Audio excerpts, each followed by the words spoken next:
lots of faces. So I suppose when we're talking about kind of mental health and well-being, I guess this is it, kind of putting aside an half hour or hour and just pausing and connecting with people and having some kind of present moments and having a chat about it. I guess that's it. But I suppose staying mentally fit, particularly, we've got to reference what we're all going through at the moment, and staying mentally fit means not letting this current situation, hopefully coming out of it just like we went into it or better. And that's what I'm worried about, I suppose, with a couple of people and clients that I see and families and kids, that, I want to make sure that, I suppose, we're just staying at an even keel, and we haven't lost ground. And I kind of almost align that with on a bigger scale, what the government's trying to do economically for us. And let's just hope we can kind of cruise and then come out of it and not kind of go backwards in any way. And I just want to say, I've just realized I talk a lot with my hands, and that's going to be really hard. And I've just realized, if anyone's watching this, oh my gosh, her hands are red. That's food dye from a Play-Doh ISO experiment. Anyway, so I've just realized red Play-Doh. We've all got weird things going on. Don't worry, it's all good. Just red hands flying around. Anyway, so do you have questions, Ab, or do you want me to kind of roll with a bit of a chat? Well, let's start with a bit of a chat, and then I guess as people, if you have a particular question, everybody, as I said, if you want to ask, just pop it into the chat, or just even put a big capital Q, and then I'll invite you to ask that question of Claire. Cool. So I'll keep an eye on the chat box. Okay. So take it away, Claire. Yeah. I suppose when I was thinking about this, the first thing I wanted to say is that if you're feeling, and particularly, we're a month into this, social restriction phase and doing things like this over online, if you're feeling okay, if you're not feeling symptoms that I'll go through now of stress or hyperarousal, if you're feeling your normal self, keep doing what you're doing, okay? And I think give yourself a pat on the back and just keep doing what you're doing. It's fine. I think there's sometimes an over tendency in our culture sometimes to overanalyze things a little bit, and kind of comes back to that keep it simple philosophy. So sometimes I think mental health awareness is great. I'm a psychologist. I think that's fantastic. However, we don't want to become too self-analytical at times, because otherwise we're going to pick up every single little mood change, which is completely normal human behavior. So as a general rule, if you're feeling okay, please don't leave the meeting now, keep listening. But this may be helpful for a friend, or it may be helpful for you in the future. But that's great. That's great. Keep doing what you're doing. Okay. I listened to a podcast the other day from a psychologist I love, who started the podcast by saying, in regards to COVID-19, we're humans, we were built for this. And I kind of thought that was a little bit of a weird thing to start with saying. And as he kind of kept talking and explaining it, he said, we've got to also take some perspective and realize that, humans have been through, as a species, great trials and tribulations of a global catastrophe. Some of us here may have lived through recessions before, obviously wars before that, and so there's been great testing times for the individuals and for the human psyche, and so I think that's a good message for our teenagers as well, is that we will get through this, and we will find solutions, and it will promote creativity, and we will come up with new ways of doing things. And he ended up saying, we're humans, we're made for this, we'll get through it, and we'll come out the other side. And this is our little test at the moment. So I thought that was a good way to get some perspective on things. So and that's important when we're talking to younger people, I think, about this. Yeah, that's a good point, because I mean, with restrictions on schooling and all, you know, all that homeschooling that's going on, you know, for them it's a very strange reality. So I think that sort of teens and maybe even younger, keeping a close eye on those. I personally think anyway that's a sort of an area that we need to be careful with. Yeah, it's funny. As far as stress and anxiety go with teenagers around this, I haven't actually encountered, and I see kids like that every day, I haven't encountered a lot of stress and anxiety directly related to catching corona. I've kind of seen kids who are like, you know, they were more stressed about climate change a few months ago, and they're really not thinking about this other than, great, we're off school. What I'm seeing now is a little turn, which I'm seeing with adults as well, into a sluggish kind of monotone, if I can describe it that way, depressive state. So I suppose mentally fit, how do you know if you're mentally fit? So let me run through, I suppose, some warning signs that you might want to really think about with yourself or a partner. You may recognize some. And I suppose the first one is talking about kind of a human stress response.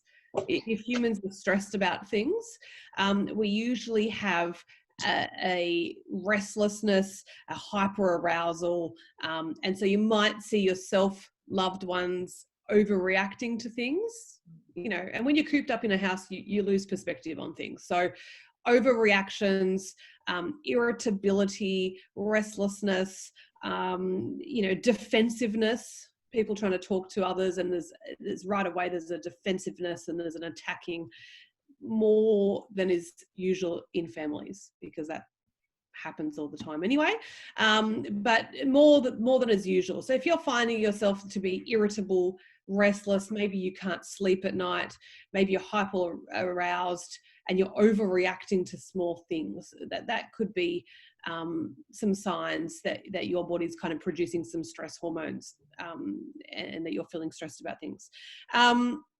On the other end of the spectrum, and this is what I mentioned that I'm seeing a lot, is more of those kind of down depressive. I mean, I'm not talking about kind of clinical depression, but I'm talking about kind of just depressive, sluggish moods that I find people are getting into from sitting around all day, particularly on screens, which is a major culprit. And I suppose that's kind of that helplessness, hopelessness. I can't even leave my bedroom, you know, rather than leave the house.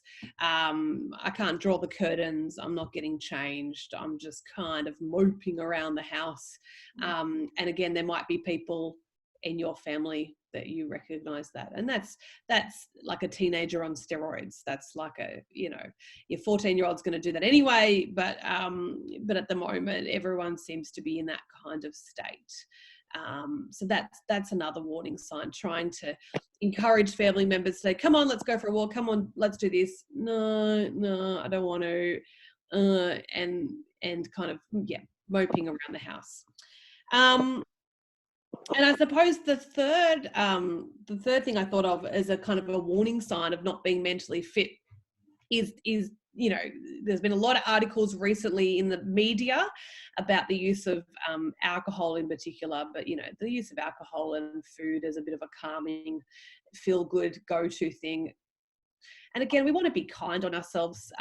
My wine intake has increased the last few weeks, and that's what it is. But, you know, it's about awareness and not being in denial of that, and kind of saying, right, well, that's, you know, that could become an issue, so I need to just be aware of that and try and go back to a state of normality when it comes to kind of alcohol consumption and reliance on kind of, you know, your carb-loaded sugary foods to feel good, because it does feel good when you're sitting around all day watching Netflix, to have a glass of wine by, well, what is it, 4 o'clock in the afternoon, and a bag of chips, because that's good. But then if you start at 4, by the time you get to 8, there's quite a few glasses and quite a few bags, rather than starting at my normal 7. So that's what I'm finding. The difference. But you put in an exercise class at the, earlier on in the day, so that's okay.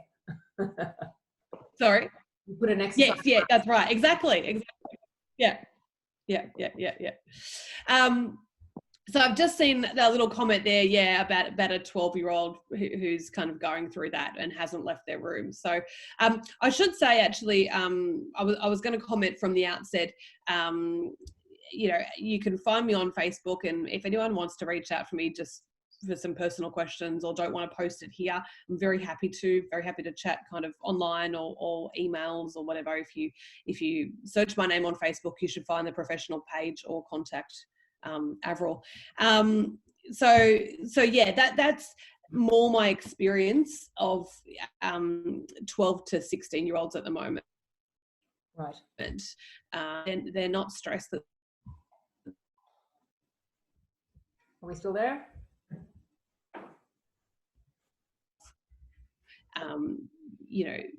Being on a screen and not eating properly and being in a dark room. And, I know I've got teenagers in my house, and I came home after the first few days of them homeschooling, and they were there by themselves doing it at home. They just weren't used to looking at the computer all day. So that's one thing. And I'm happy to talk to people, as I said, about those individual circumstances, because my advice, particularly if you've got someone who's only 12 and they're not leaving a bedroom, would be, it has to be actually behaviourally enforced. There is no choice for a 12-year-old in that circumstance. They need to get out, and you need to enforce it, kicking, screaming and everything else. And that probably involves a little bit more detail from me, that I'm happy to talk to that person again at length about how to do that. Claire, if I could just ask, what about the other end of the scale? What about the the older sort of, if our parents who might have to self-isolate and literally see nobody because they're in a dangerous category? What about those people who, they've got more life experience, but their world has suddenly become a lot smaller now. They can't see the grandchildren, or they can't see their neighbors or whatever. What is there any difference in the behavior that you would see? Yeah, I think I think elderly people, I mean, I'm being very stereotypical here, and obviously there are individuals, but I think they're somewhat better, younger generations, maintaining routine. And by routine, I mean getting up in the morning, getting changed, having a shower at the same time. And, those are the things that really bug us about our parents. There's no flexibility. It's like, I have my shower at this time and I get dressed and this is what I have for breakfast. And all those things that bug us about our parents actually probably are quite helping them right now. But generally speaking, I think it is a lot harder to tell if an elderly person is struggling mentally, because I think they are that generation, and not necessarily, it's not that they won't communicate it. I don't think that they're actually as self-aware.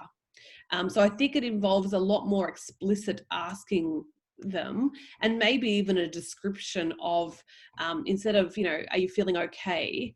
Are you feeling down? Are you feeling by yourself? Are you feeling lonely? And putting some labels, because as I said, it's very, I'm using a stereotype, but that generation don't seem to have as much language. There's a little bit more of a stiff upper lip, and there's a little bit more of internalizing when they're not feeling great, even if they do recognize it. Yeah. One of the things that I think is, as well as using technology with elderly people, I've encouraged people to get back to letter writing if they can with elderly people. And you know, one of the things we did in my house for Anzac Day was the kids made Anzac cookies, and we did a home delivery on the doorstep of the grandparents with 3 individual letters. But you know, they haven't received a handwritten, I don't know if they've ever received a handwritten letter from their grandchildren, but they just thought that was fantastic. So I actually think handwritten letters where they can go back to it, photos, and hold it and read it and look at the photos again, rather than, as well as, you know, the Zoom sessions and the FaceTime, if we can get them doing that, great. But having something tangible for them to hold, and at times they're down, they can go back and hold those things, I think is really great. And little packages left on doorsteps and things like that, I think are wonderful. And I actually think it made just as much difference to the teenage mental health than I do the, you know, the elderly people. You know, they thought that was fantastic. That's nice. I mean, who wouldn't love that? Everybody would love that. Everyone would love that. Yeah, absolutely. And what about making time? Yeah, exactly. Making time for yourself. Well, I think there's those easy fixes. Well, they're not easy fixes, but they're very well-known fixes that fitness and health experts and mental health experts talk about, right? So there's this exercise, good diet, who knew? Sleep. Like, we don't even really need to go through them, right? We don't like, we really, like, I think most of us, you know, get it up here. What I'm interested in, I suppose, as a behavioral psychologist, is why we don't do it, myself included. What are the barriers and what stops us from doing what we know is good for us? And so I don't really want to spend too much time going over, you should eat well and you should attend, you know, Zoom fitness classes, because this is why we're here. We know this. So why don't we do it? The time for yourself thing, and this is something that I've advocated for people, particularly working with parents, well before, you know, Corona. This is something I talk to particularly mothers about all the time, and the concept of guilt over time for yourself. And there's 2 things I say about that. One is that you're not taking time out for yourself just for yourself. You're doing it for everyone else. So you're not a cranky nag of a bitch when you come back to them. So you're doing it for everyone else. So if that helps your guilt, then that's what you tell yourself. The second thing I talk about is, if you feel guilty taking time by yourself, that time, whether it be I used to talk pre-Corona about couples going on dates and leaving children at home, or taking your own time away from family. If you feel guilty, that is what I call contaminated time. Okay. That time is not as valuable, that cup of tea, reading a magazine, the walk, the date night, the time that you've chosen to spend by yourself is not actually doing as much as it could do, because it is contaminated time by guilt, right? So you might be there, okay, I'm going for a walk, but in the back of your head, you've got that niggly, oh, maybe I should be home ironing that extra load of washing at home.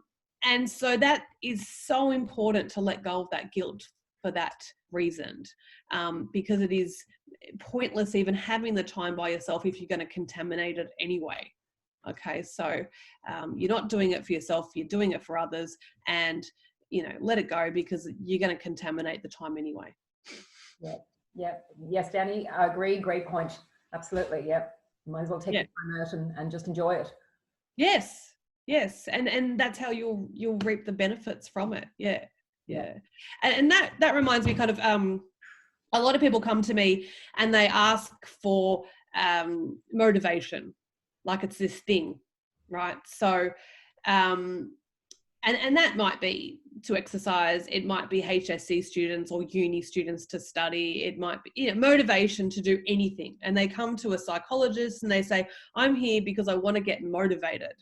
And I say, okay, that's great. I'll just get this jar of motivation I've got here and I'll just give it to you. That's great. Like, it's just this thing and I'm going to give it to you. Yeah. That'd be nice. Yeah, that'd be lovely. I'd charge a lot more if I had that.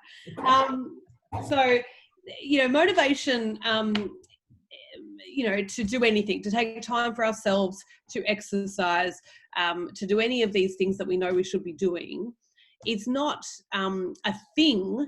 It's something that comes and builds. And I often say to people, if you're sitting around every day saying, well, I just don't feel motivated today to do that, so I'll wait for the strike of motivation and then I'll do it, it'll never get done. You could just be sitting there every day for years. Yeah. So I read years ago, I read this fantastic article, believe it or not, by Michelle Bridges, personal trainer. At that point, I didn't really like personal trainers. I thought that they were kind of... Careful, there's a few here. I know. I thought that they were kind of, yay, let's go running. And I just love running so much and it's great. And that's just not me. And anyway, and she started this article by saying, I, more than anyone would, if I think about it, hate getting up in the morning to go and exercise. And I thought, well, that's a bit weird because aren't you supposed to love it? And she said the difference between me and someone else is that I don't give my brain a chance to think about it as soon as my eyes open. Because if I gave myself 2 seconds to consider it, should I get up and exercise, my brain will talk me out of it. My brain will talk me out of it, that I need the other hour sleep, that I don't, need to, that I'm fine as I am. Like, I've got all the excuses. So she said the difference between me and someone else is I just do it. No motivation needed. Even if I don't want to, I just do it.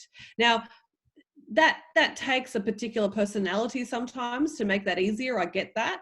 But I think that idea is very, very good, that the alarm goes off, the hand just opens the doona, the shoes go on, the clothes go on that are laid out, and I walk out the door. In a previous life, we walked out the door. And by the time I'm halfway down the street walking, am I really going to turn around and go back to bed? No. That by the time I'm out there, I'm doing it. And so anything, I think, to start a new routine, whether it be time out for yourself, even if it feels uncomfortable, you just do it. You Nike it, as I say to people, you Nike it, you just do it. And then when you see some results, I'm feeling a bit more calm, I'm feeling more energized, then motivation starts to snowball. And it's a building thing, and it when results start coming, you think, I quite like this, I'll keep doing it. The procrastination of study or whatever it is. But motivation is not a thing that you go and wait for, and then it starts a new behavioral habit. Mm-hmm. Does that make sense? Yeah, absolutely. Yeah. I've often said to people, in regards to exercise, that if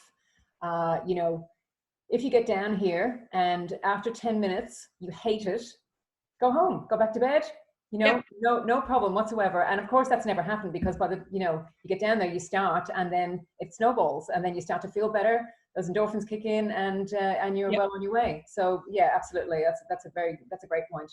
Yeah. So was there any other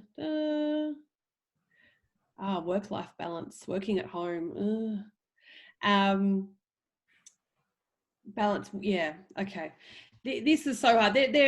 Someone's asked about work-life balance, working from home, and this is really hard for everyone doing this. I think everyone had this dream, well, not everyone, but a lot of people I know had a dream about working from home pre-corona. And they're now labeling, this year as 2020 vision hindsight revelations, because people are finding it's actually not what it is cracked up to be at all. Particularly if you're then trying to homeschool. I don't know how people do that for primary school age kids. I don't have primary school age kids in the house, and thank God. I don't know how people are doing year 2 maths and trying to do a job. It's virtually impossible. So just be easy on yourself for that, because it is really hard. it does come down to the things that we probably already know, but as I go through them, you want to really think, am I actually doing that? Am I actually doing that? So things like you need a designated workspace, preferably the same space every day. You want lots of ventilation. You want natural light. Think about where you're doing your work at the moment. You want to have breaks where you stand up, every hour, which, you would maybe do at work. Think about what you would do at work. Would you walk to the kitchen and make a coffee if you have one at work? Would you talk to colleagues in a different office space? So if you're not doing that at home, you need to get up, venture to the kitchen and come back again. It's hard because you've got your own familiarity and things around you. I've got, stepdaughters trying to do their study, particularly in this room with a baby bed, with their bed right there. So I often come in and they're on their bed trying to do their work. And you want to try and simulate work experience as much as you can. That's essentially it. You want to try and simulate your work day as close as you can, and you're not going to be able to, but if you can try and simulate it. So I would even go to the point of try and plan your breaks and lunch, and if you normally kind of pre-make your lunch and take it to work, pre-make it in the morning, right, and have it sitting there as if you are at work, then go down, so that you don't kind of come down at 12:30, open the fridge, think about, what am I going to eat? There's decision fatigue, and then you kind of end up skipping it or having something else. So the idea is stimulation of your work environment at home. There are some different apps, and I'm just trying to think as we talk, I can maybe post it online. There are some different programs and apps you can install, or websites you can go to, which kind of alert you when you've gone onto web pages that you shouldn't, or leave work pages that you shouldn't. So if you kind of end up on, I don't know, online shopping or Facebook, because there's lots of different tools out there. So maybe do some research about different alerts you can get for procrastination and things like that. Might help as well. I'm just reading a couple of the other things. Stopping listening to the media. I for the first week there was quite obsessed with rolling. I think I had Sky News rolling 24/7 on my TV before I figured out after a week or two that there's not much more to say after I've listened to the first half hour. It's a repeat of like all day. So yes, it is prudent to stop listening to too much of the media coverage. I got a bit obsessed with the numbers there for a little bit, of like I wanted to know what number we were on, and I found that quite interesting. But anyway, I've stopped that now. That comes down to one of the things that I've always talked about as a psychologist, and I try to still work on myself, which I think may be a positive benefit from Corona, and that is the simplification of our lives. And I've talked about this for many, many, many years, particularly with families, but with individuals as well. And I've talked about when they first come and see me and they have anxiety, or they're stressed, or they've got behavioural problems with their kid, they're often surprised, because one of the first things I do is I say, what do you do on a Monday? What do you do on a Tuesday? What do you do on a Wednesday? And I go through their routine. I then go through kind of really detailed kind of description of their homes, which is a bit invasive for people. And also kind of just their little routines at home and what they do. And I try and identify when I think there is a need for simplifying their life. And I think Corona has forced people to do this. So one of the obvious ways, there's 3 different ways I talk about. One of the obvious ways to simplify your life is to simplify your schedule. And that's what Corona's done. So I have personally loved not organising a pickup from one child from the High School Musical to horse riding to ice skating, back to pick the other one up, who's picking the preschoolers up, and coordinating Monday to Friday. I get to Friday, and I'm the one who advocates for this, and this is still how I live my life. I get to Thursday, Friday, and my brain starts whirring on the schedule for the weekend, because we've got this party at 10, but then I've got 11:30 another meeting, and I've got to fit in my exercise, and so coming to a Friday at the moment, and my brain still does the little auto, what have I got for the weekend? And then I go, oh, I've got nothing. Oh, it's fantastic. I love it. I agree. It's so nice to have that open space in front of you. It's so good. And so, yeah. So one of the benefits, I think, for people has been to stop, and actually it's like when we're too cluttered, you know, when you declutter a room, you've got to pull everything out and have nothing, and then you put things back in. And I feel like that's what we've got to do with our lives. We've taken everything out, we're ground zero, we're doing nothing. Who's going to go straight back into that rat wheel routine of stress and chaos, and who's going to selectively put things back into their week? And I don't know the answer for that for my family even, and I'm just kind of using this time to try and think.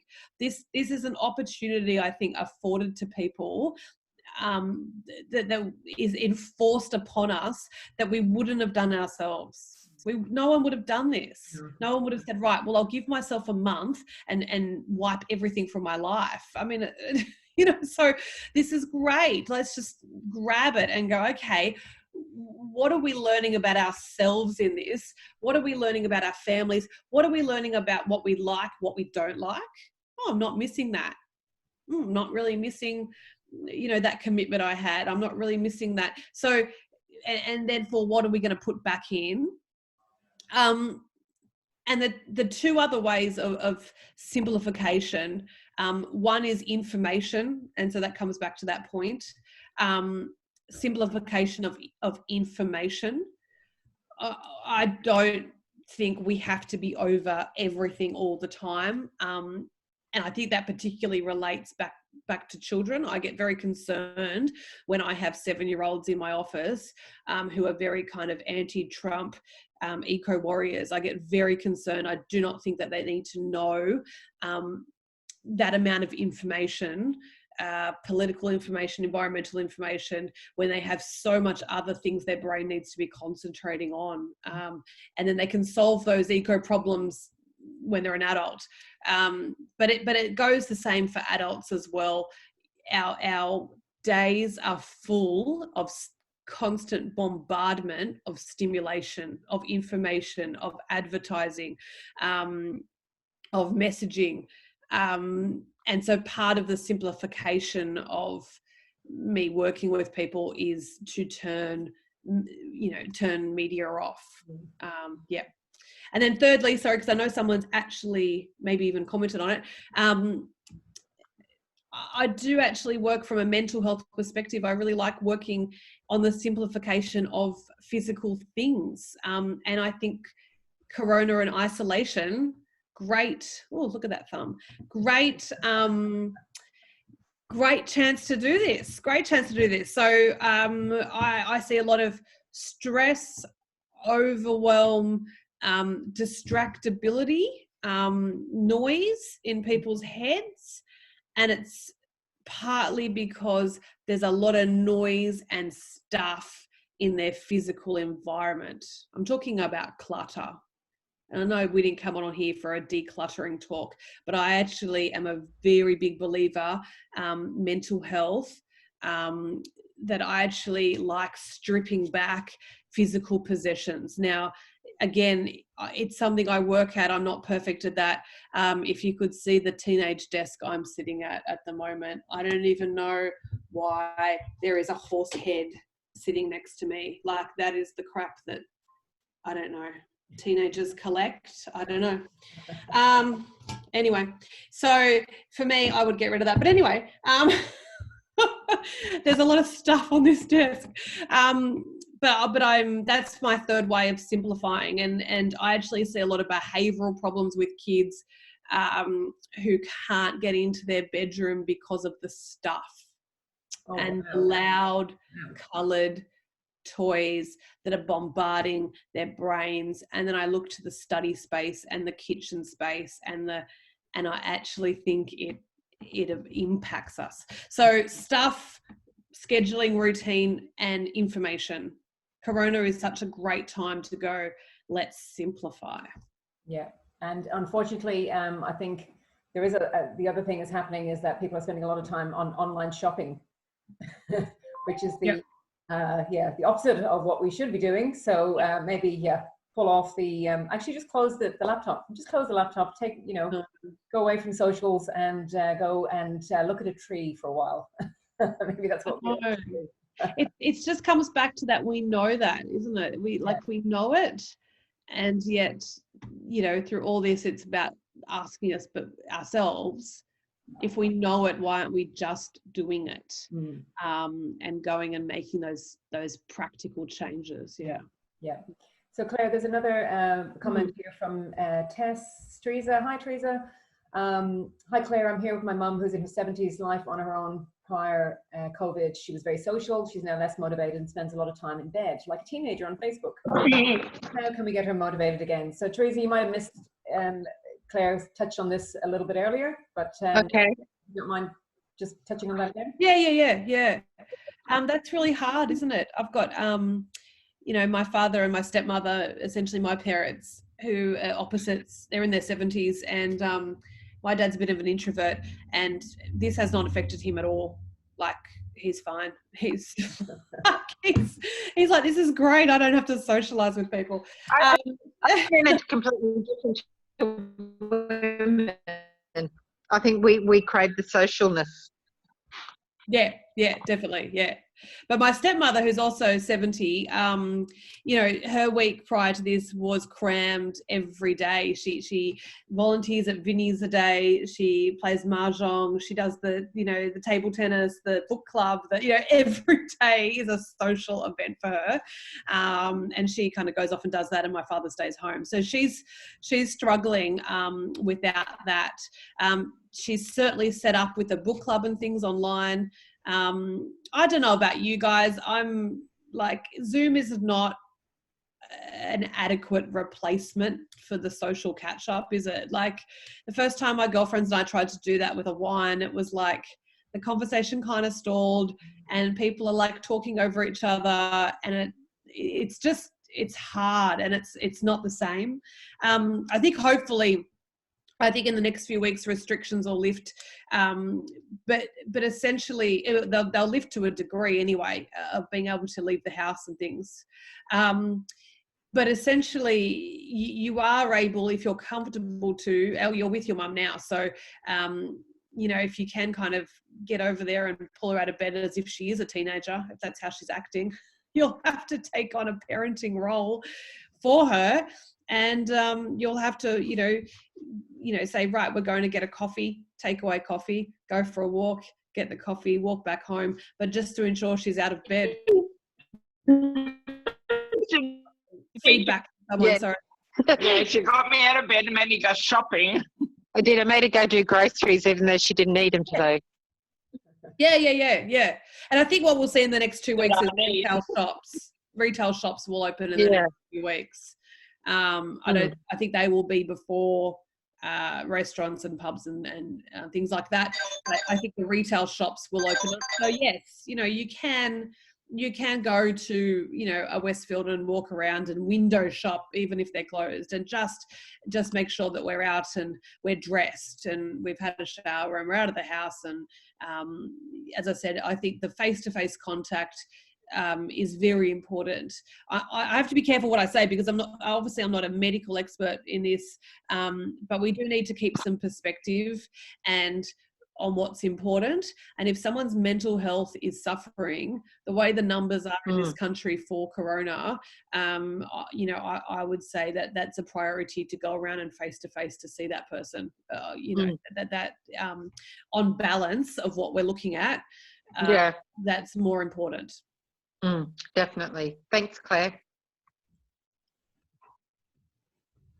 No worries. I'm just having a look. I've addressed everyone else's, I think. Yep. Yeah, I think you have. Okay. Yeah. All right. Beautiful. Claire, I was wondering, yeah. on the flip side now, if things restrictions starting to lift and people, are allowed to go and socialize and do all that sort of stuff again, will there be a sense of overwhelming, or whatever that word is, being overwhelmed when we have kind of all those options in front of us again? Like, are we going to get to a point where we just go, oh, I don't know what to do? I don't know. I actually, you know what? I can't even answer that. I think it's the unknown. So I think that could happen.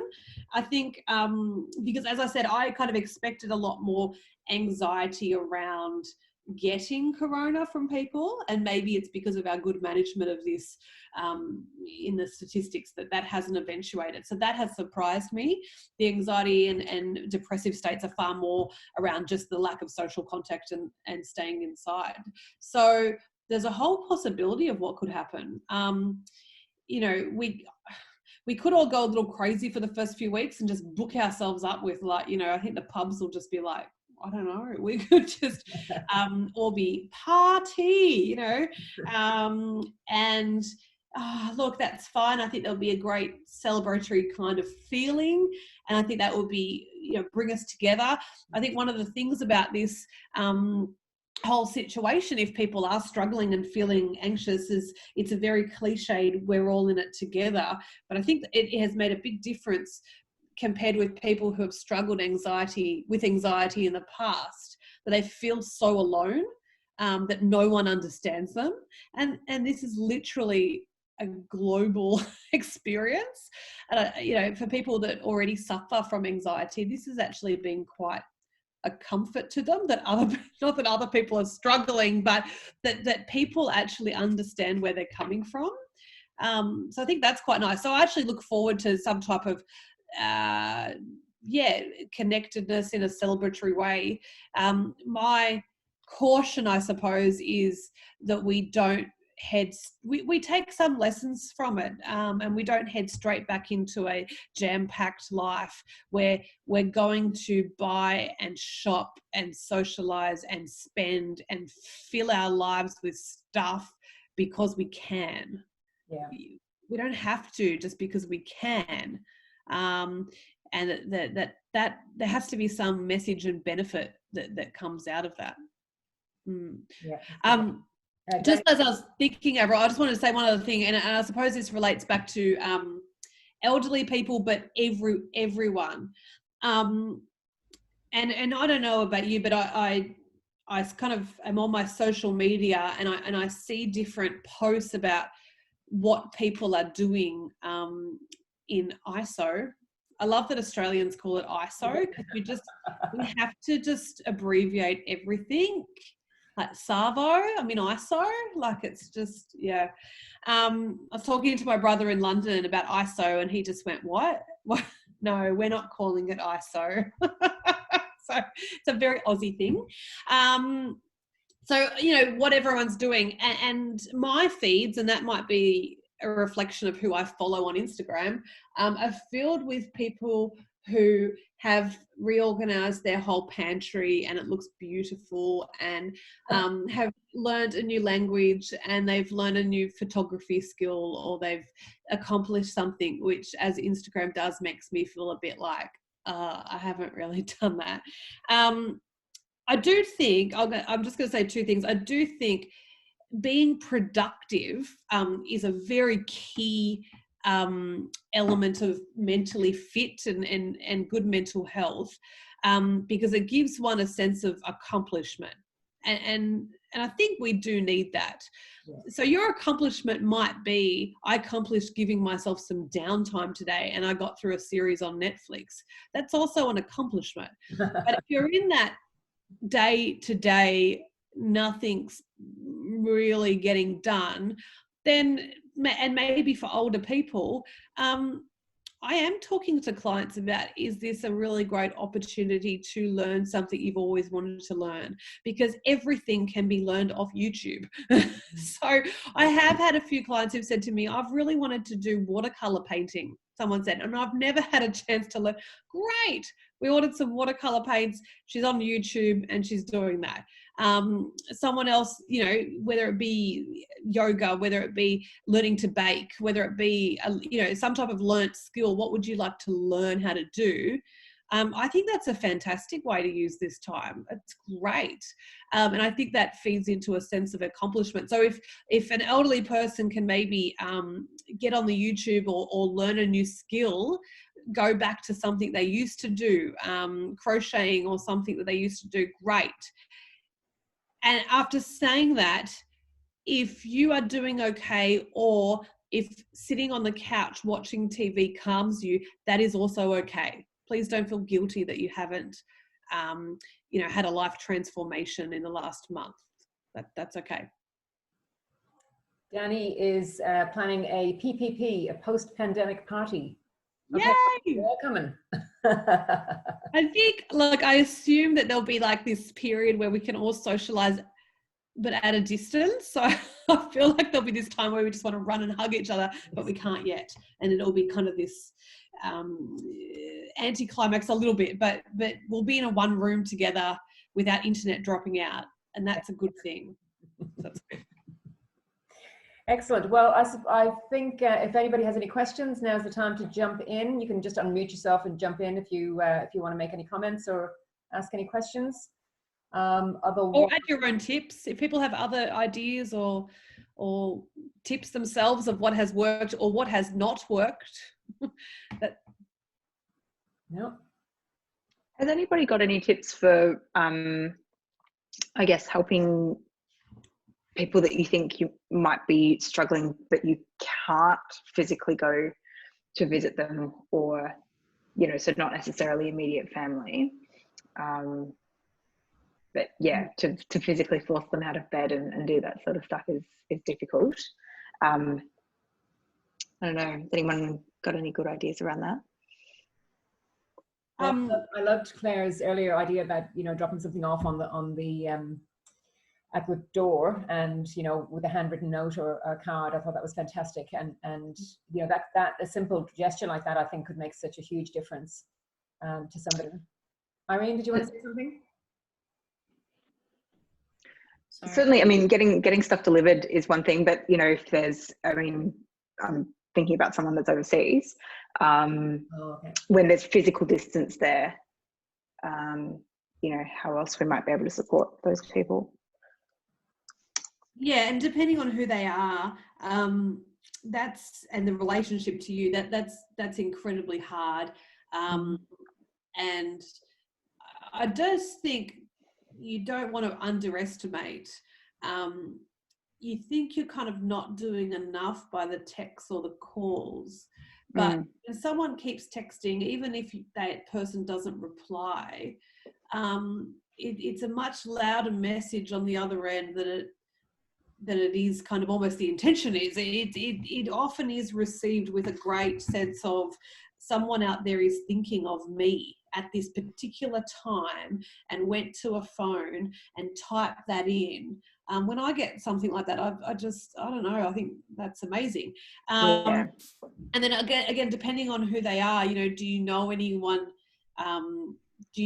else close to them, physically close to them, that can go around, and can you, if you are that worried about them, you know, reach out to someone else, a family member or a friend that you know of that's physically near them in the country, whatever, that can physically go around. Because if you are that worried about someone, then you probably need to try and search out, you know, other support so that you can kind of come together.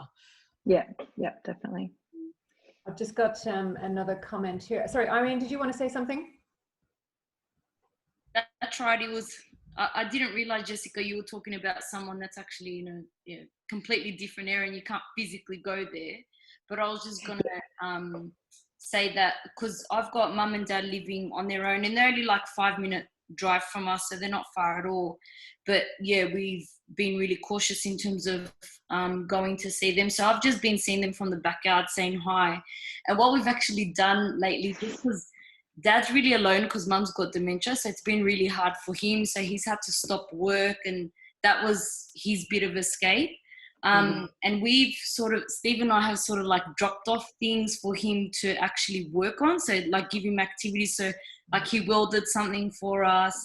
And then it's what you said, Claire, like he's even calling me unnecessarily for stuff, but I'm available to him. So, you know, we just talk whatever. And then, yeah, that sort of, I think, has helped him. He's actually been more upbeat this week than the other week. So yeah, just I think like giving them little tasks and that type of stuff, and then just popping over front yard or backyard and just saying hi. That's actually contact, you know, some sort of contact, any contact. Yeah. You've got to remember that people who you know, some of us might be working, or most of us, full time, and feel, and again, if we have a family to take care of, feel needed too much. Like that's how I feel. I'm pulled and ripped in every direction every minute of every day, which is not good. But then on the other end of the spectrum, there are people who may feel not needed at all. And so you dropping around jobs to do may seem like, oh great, you're going to get him to do some work for you, but the flip side is that he feels needed, and that someone needs him, and to wake up in the morning and have someone need you to a degree is very good, and then obviously it can flip and become too much. But yeah, that's why we did that. But we knew he didn't have anything to do, so yeah, he sort of gave him something to do, because he's got like a hobby farm that he wasn't going to and that type of stuff. So now we give him stuff to do in the backyard. So yeah, helpful for him. Yeah. So we just got a couple of comments. Oh, Avril has been my savior. Thank you, Georgina. So Louise, my work is not lessened but increased during this time, and working from home means I'm online from 9 a.m. to 9 p.m. most days. Wow, that's a long work day. I find it hard to feel any kind of downtime or relaxation time. My work schedule is hard to change. It's hard to feel like there's time for doing any new activities. Wow, that's a big day, and then relentlessly day after day. So I think, well, I'll let you talk, Claire, but I think personally you are more than entitled to sit down and do absolutely nothing. Yeah, absolutely. Get new activities. Don't worry about that. Don't worry about that, unless you really want to. I would say you are entitled to do, you know, nothing. At the same time, it's just doing those things that we don't physically always feel like doing, because it's just that perpetual cycle of sluggishness. We're sitting in front of a computer, and if you have 30 minutes to have lunch or dinner or whatever it is, that you just want to go and head to the next screen and Netflix, where you need to walk and you need to move and have some of that kind of, you know, just clutter and stuff in your head get out, and you know, so you know, I hate to kind of add to your whole work day, but if you could, you know, be out between 8 and 8:30 for a brisk walk beforehand, just to, you know, and then try and do a 15-minute one halfway through the day, and another kind of stretch at 6 p.m. That would be great. But otherwise, yes, you have permission to not do much. Rebecca makes a good point. An attitude of gratitude also helps. Good point, Rebecca. Yes. So having a job versus not being employed, you know, just being grateful for the little things. And in fact, I know the Refresh You trainers and myself have been doing, you know, quite a bit of that, and I've done some at training as well, is the taking a moment to actually think about 3 things that, or however many things that you're grateful for. And once you start, it's actually a really interesting exercise, because once you start that little, you know, the simple things like I have a roof over my head, and I have food in the fridge, and I have Netflix, you know. But once you start down that path, then you realize how full your life is with, you know, the little things that you probably didn't even think about before, but actually now that we've stripped it all back, it means a lot more, you know, the friendships and the connection you have, and whatever it is that you know, you feel grateful for. So yeah, interesting. It's a good thing to do, the attitude of gratitude, like that. Maydee said, I'm reading quite a lot of articles at the moment. I'd like to share this with people who I think might be interested. This could be a good way to share with our loved ones who are far away and also let them know you're thinking of them. So Maydee, do you want to just elaborate on that? Sure. I not only read, I guess, a lot of articles, say Sydney Morning Herald. I try to stay away from COVID-19, to be honest, because there's so much information that it can be quite overwhelming. But I prefer to read things that interest me about my health, mentally, but also physically, I suppose, about family, food. Food is a great interest to me. And so if I find that there's anything which is quite easy to read, clear and concise, but also podcasts are great things to share nowadays. And yeah, I send them on to friends, or even Spotify. I listen to lots of music. So music that I might not listen generally on the radio, I will share it with people. And I just feel that helps me keep connected with where I used to actually read quite a lot of books, actual books, physical books, and I will share that around with friends. I don't do that as much because we're reading on our iPads, on Kindle, etc. That I had a great connection with people at work from reading. So nowadays it's actually that's a little bit lost. So I've found podcasts are a great way to connect with my friends. I only found one, I think 2 days ago, on architecture, presented by Tim Ross. And he's great fun. And I knew that one of my old work colleagues would love it. So I sent it on and we started chatting on text. And I haven't spoken to him for a couple of months, but it was a great way to get in touch again. Yeah. So yeah. Yeah, that's good. Excellent. Okay, thanks, Maydee. All righty. Any other comments or questions? Anybody want to jump in? So Claire, I'm sorry, I didn't introduce you properly. I do apologize for that because I didn't have it to hand, I'll be honest. Your bio. So I just wanted to run through very quickly for those who would have received an email from me. You had Claire's full bio in it and what her background was. But she, so I touched on this. She's a developmental psychologist specializing in behavior and emotional well-being across different stages of lifespan. She has a background in sports psychology, working with elite athletes at the New South Wales Institute of Sport, where she coached hopeful Olympians in all aspects of peak mental health performance, including goal setting, motivation, handling setbacks, injuries, and dealing with stress. Wow, I can't even imagine what kind of stress they would have felt they were under with and these poor athletes that are now being delayed with the Olympics this year. Aren't you glad you're not working there now, Claire? Definitely. Yeah, no, it's very pressure cooker intense. Just a whole machine that works every 4 years and starts again for the next 4 years. Yeah. It's intense actually, and one of the reasons I actually ended up leaving that area was because I needed to know that there were people who had some perspective that this wasn't life itself. Right. As much as they're brilliant, high-performing athletes.